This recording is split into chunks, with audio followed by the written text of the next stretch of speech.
What's going on, everybody? Welcome back to the Scale News Update. If you're not familiar with the show, this is where we talk about the news topics that happened in the scale world of RC over the last week. This week, bunch of good topics. If you like the scale news, make sure to hit the like button before you go. And let's jump into this week's topics. First, we have a new release from Traxxas, and these are the new Blazer bodies. These were teased at SEMA last year, I believe in October or so, and they've finally shown that they're going to be released.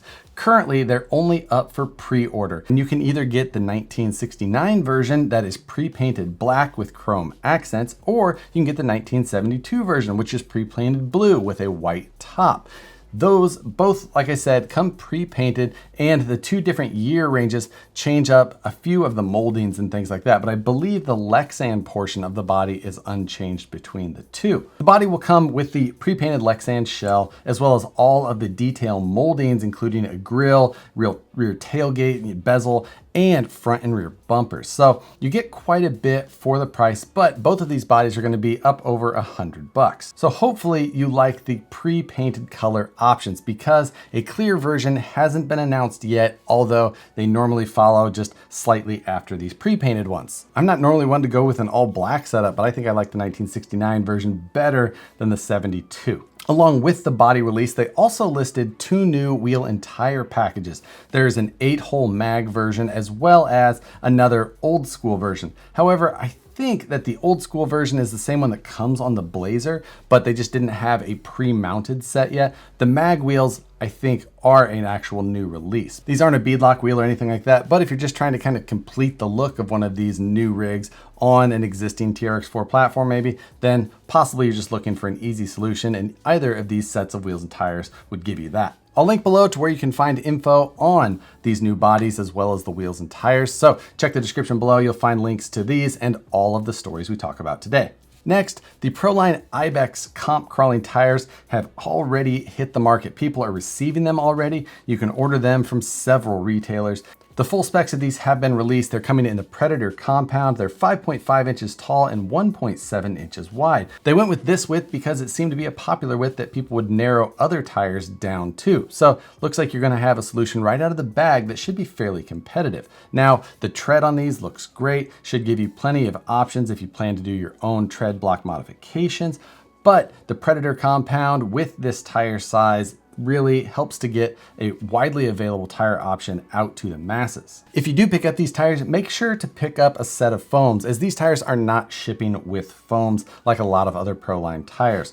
These are made specifically for that comp crawling area, and generally people are going to have their own personal preferences with foam choices. So make sure you take that in mind, order those right away when you're ordering these tires so you're not left with just nothing to fill them with. New this week from Vanquish Products is a complete 3-gear transmission kit. These are all of the same parts that you've been able to purchase separately for quite some time, but now everything has been put together into one product where you can just buy it and everything's there. You can build yourself up a completely upgraded transmission.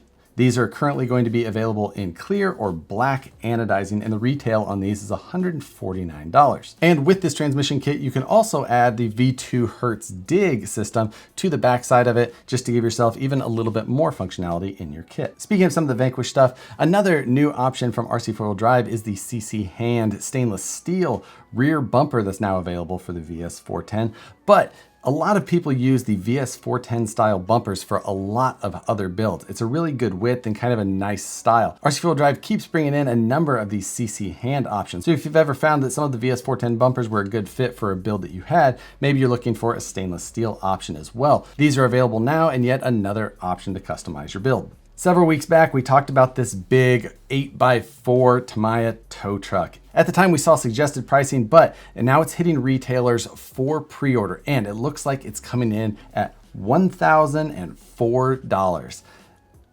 This thing is cool and tempting nonetheless.